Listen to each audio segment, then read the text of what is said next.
Good morning, I'm WaywornWyrm, and welcome to my channel, and welcome to episode 1 of the Pugilist, The Beginning.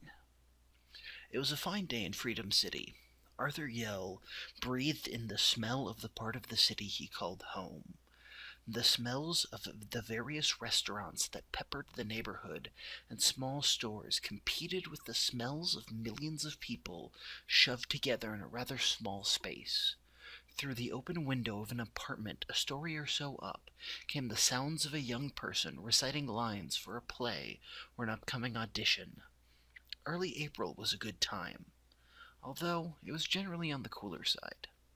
Arthur had called Freedom's Theater District his home for about 6 months, having bought a nice house in the area after retiring from the UFC. He turned a corner into an alley in a shortcut home when he noticed a group of men off to one side of the alley. It wasn't until one of the men turned toward him and stuck a knife out, saying, "Hey man, you should really keep walking and forget you're ever here," that Arthur realized what was happening. Before fully processing the situation, Arthur's fist flew out, hitting the guy in the throat. The man dropped his knife and grabbed his neck as he sank to his knees. The other 3 men, realizing there was a new threat, stopped paying attention to the kid they'd been beating on, and pulled knives to start menacing Arthur. The first one, who rushed forward, had his arm knocked away and was pushed past Arthur quicker than he could react. The second one found something similar happening to him, but this time he found himself sprawling on the ground as Arthur tripped him.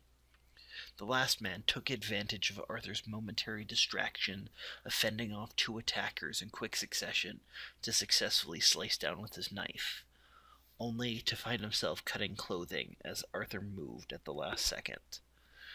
Arthur's palm flew toward the man who had attacked him, landing a solid blow on his chest that seemed to leave the man unfazed. The first man, who had gotten back up in the confusion and picked up his knife again, lunged at Arthur, only to find his target no longer in front of him as he staggered past. The second guy cut sideways with his knife, only to have Arthur dodge beneath the blade. The third one jumped up from the ground and attacked with an uppercut, finding purchase and drawing blood. The fourth man swung his knife out wildly at his now injured opponent, and found nothing but air. Arthur's elbow swung out at the man who sliced into him, hitting the man in the temple, and the man crumpled onto the ground. The man who started this sliced at Arthur again, only to have his knife hand expertly pushed to the side. The second man sliced again, grazing Arthur's forearm. The last man, who was still standing, tried to shank Arthur from behind, but Arthur moved his torso out of the path of the blade. Arthur punched out at the man he had hit in the throat at the start of the fight and knocked him back again. The man rushed back at him and had his knife knocked out of its path again. The other 2 men had similar issues, as with just 3 of them, Arthur seemed able to split his attention between them quite well. Arthur punched out at the first guy again, who staggered back, clearly not being able to take many more blows. The other 2 men tried to take advantage of Arthur's fixation on their buddy, but ended up being blocked. The first man's head snapped back as Arthur punched him in the face again in a continuing attempt to knock the man out. The second man stabbed Arthur deep into his side as Arthur fended off a blow from his companion. Arthur's next blow split the lip of the first guy, who somehow remained standing. The second man just missed Arthur with his knife as he went in for another attack, and his friend managed to cut into Arthur's shirt again. Arthur's third punch into the first man's head knocked his lights out. Turning around to face the 2 remaining men, Arthur easily fended off their next round of attacks. Punching the second guy knocked him out. The last man standing decided to attack Arthur once more, attempting to cause Arthur to fall back enough to give him room to run. Arthur wrapped the man's wrist in both of his forearms, snapped the guy's arm, breaking the bone and causing him to drop the knife, then hit him with both fists, throwing him to the ground, and put his shin into the man's throat for the relatively few seconds required to knock him out. With all 4 men knocked out in the alleyway, Arthur heaved a deep breath as his adrenaline started going down. Surveying the scene, he realized the 5th man, The one that these four had been beating on was nowhere to be seen. Looking at each of these bodies, he realized he should probably hoof it out of there. He was dangerously close to breaking the Moore Act. Jogging the rest of the way down the alley, he turned off onto the street it led out onto. Walking down it past where he'd normally turn to go home, he pulled out his cell phone and dialed 911. He tried to use the breathy quality of his voice to play up being scared and concerned rather than slightly out of breath. Hello? Yes, I would like to report that there are 4 guys who were beating this man down when another man showed up and knocked them out. Pause. No, I didn't see a mask or anything on any of them. I think I did hear them say something about drugs or something, though. Pause. Yes. They're in an alley off 50th, near Eisenhower. Finishing the call, he hung up and ducked into a store. Walking through the store, he left out their back entrance and quickly finished the walk home. Once in the privacy of his home, he carefully peeled off his clothing and checked the few wounds he had. They were not too bad. Most of them were fairly shallow, but one would need stitches. Of course, that was something he could do, but that was never fun. Stitches could wait, though. He bandaged himself up and collapsed on the couch in his sitting room, drifting off to sleep. The next few days went by in a blur, but they were very rough. He spent most of his time healing, but every moment he expected a call from the police or a knock on his door. On the other hand, the rush he got from the fight, and from knowing he was doing the right thing, was not something he wanted to give up so easily. Here in the theater district, he was learning there were 2 eternal complaints. The rent was rising too high too quick, and that drugs and gangs were slowly spreading from the fens into the district. He didn't have to worry about rent, not that he could do anything about it if he had. But he did have to worry about drugs and gangs. That's something he could do something about. But if he was going to do something about drugs and gangs, he'd have to protect himself.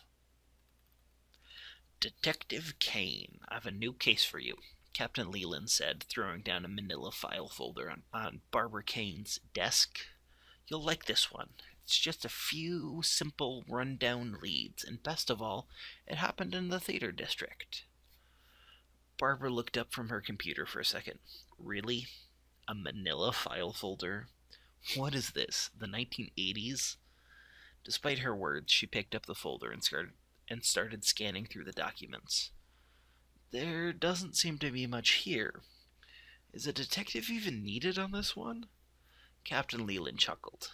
Of course you would ask that. I don't know if there is or not. There could be nothing to it, and it could be a waste of your time. Or there could be something there.